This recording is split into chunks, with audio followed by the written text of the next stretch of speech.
meu nome é Vera Lúcia Nogueira, eu sou pesquisadora do campo da História da Educação e professora na Universidade do Estado de Minas Gerais. Já há alguns anos eu venho realizando estudos e pesquisas sobre as políticas para a instrução pública na província de Minas Gerais, no período imperial, ou seja, no século XIX. Especialmente nessa pesquisa, eu falo sobre os impactos da alta rotatividade na ocupação do cargo de presidente de província, na formulação das políticas de instrução pública primária em Minas Gerais durante a segunda metade do 800.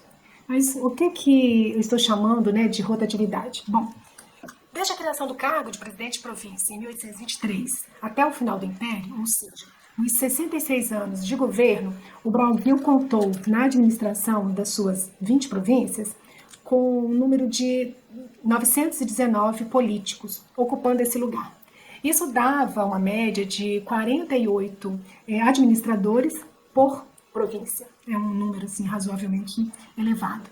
O presidente, ele era a autoridade máxima do executivo, então ele era o principal responsável pela administração dos negócios da província, e a instrução pública fazia parte desses negócios.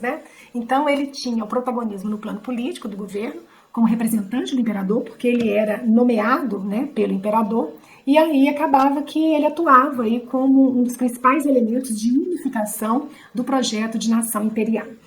O presidente, então, nessa condição de homem de confiança do imperador, ele não tinha um tempo específico de mandato, não havia mandato presidencial, pois ele ia para onde e quando o imperador precisasse.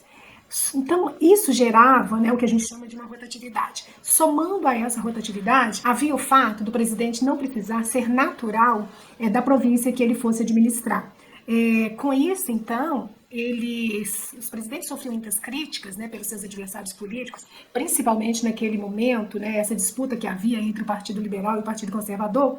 Então, eles eram chamados aí de estrangeiro, de forasteiro, ou então de político improvisado. Por isso, na maioria das vezes, acabava que o presidente chegava numa província e era deslocado para uma outra, e ele não tinha tempo de conhecer ali as demandas da província, e isso também, então, não permitia que ele fizesse um planejamento administrativo de amplo alcance.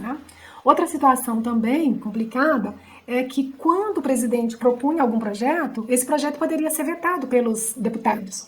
E aí, então, para derrubar o veto, era preciso negociar e conseguir pelo menos 2/3 de apoio dos deputados. Mas isso também eram situações muito restritas. Então, acabava que isso colocava em cena os políticos locais, os deputados, que além de ser responsáveis pela elaboração das leis, eles também substituíam o presidente na sua ausência. Eles também eram de nomeação do imperador, então na vacância do chefe do executivo, esse deputado era alçado à condição de vice-presidente, então ele assumia a administração da província. Mas como é que vai se dar essa rotatividade em Minas Gerais? Bom, no período de 1850 a 1889, foram 148 administrações, num período aí, de 39 anos. Isso dá mais ou menos 4 governantes por ano, ocupando esse lugar aí da presidência.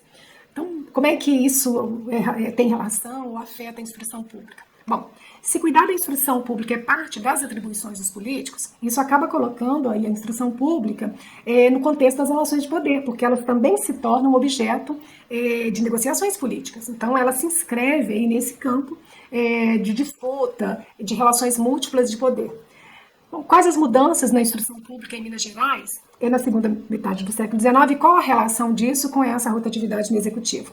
Bom, de um modo geral, a partir do século XIX, a partir de 1850, observa-se em todas as províncias do Império uma profusão de leis, de regulamentos voltados para a organização da estrutura administrativa, pedagógica e fiscal da educação provincial. Em Minas Gerais, por exemplo, em 39 anos, foram produzidos 19 regulamentos voltados para a instrução pública.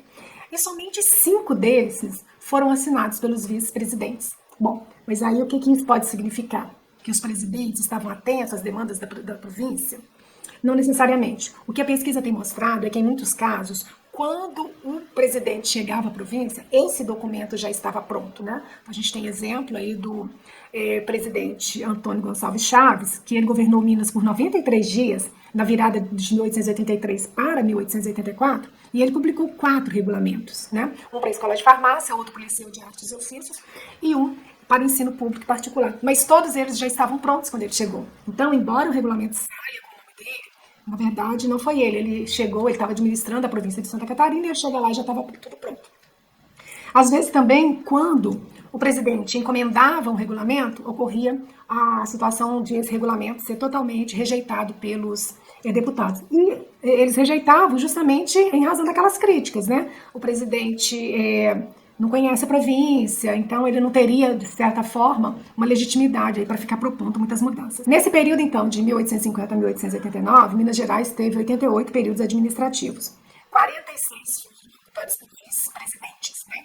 É claro que esse número não corresponde ao número de políticos, porque muitas vezes o mesmo político retornava ao poder várias vezes. Né? Eu cito, por exemplo, o primeiro Barão de Camargos, o Manuel Teixeira de Souza, que esteve ocupando esse lugar por 5 vezes entre 1860 e 1876. E também o seu filho, né? O segundo Barão de Camargos, Antônio de Souza Magalhães, esse esteve 7 vezes, né? Entre 1885 e 1889. Então, nesses 39 anos, né, foram aprovados 19 regulamentos e 232 leis voltadas para a instrução pública, o que totaliza aí 251 ordenamentos. Desses, 18% foram publicados na década de 50, 8% na de 60, 14% na de 70, e nos anos finais do Império foram publicados 61% das leis que organizavam a educação na província. Nos últimos 9 anos, produziu-se mais da metade das leis voltadas para a instrução pública em Minas Gerais. Né? Agora, o maior volume de leis foi publicado aí pelo segundo Barão de Camargos, foram 48 leis, quase 20% de tudo que foi publicado na segunda metade do século XIX. Né? Isso concentrado nos 4 últimos anos do Império. Né? Claro, teríamos outros exemplos, né? Mas o tempo não nos permite explorar todos eles. Mas a gente pode dizer que 2 políticos locais, quando eles estiveram à frente do executivo na condição de vice-presidentes, eles produziram juntos 34% do ordenamento para a educação em Minas Gerais do século XIX. Enfim, a pesquisa acaba mostrando que, na verdade, não era o presidente que tinha essa competência para legislar e para propor os regulamentos ou o ordenamento da legislação. Enfim, o que a pesquisa tem mostrado é que o presidente ele não tinha tanto protagonismo frente à organização da instrução pública em Minas Gerais, né? O que reforça o papel dessa elite local, dos deputados, né? Porque dificilmente o presidente teria instrumento para impor sua vontade. O que a pesquisa tem mostrando é que ele tinha o poder de barganha limitado, mas ele atuava em 2 frentes principais, né? Que eram o que a historiografia tem consensuado a respeito da atuação dos presidentes, que seria influenciar as decisões de 2 instâncias estratégicas no processo eleitoral do Império, a junta de qualificação e a mesa eleitoral. Né? E isso, é claro, dependia de negociação com a elite local. Mas essa questão leva a pesquisa, né, para focar nos vice-presidentes, que são frentes de pesquisa, que são as quais eu estou trabalhando atualmente.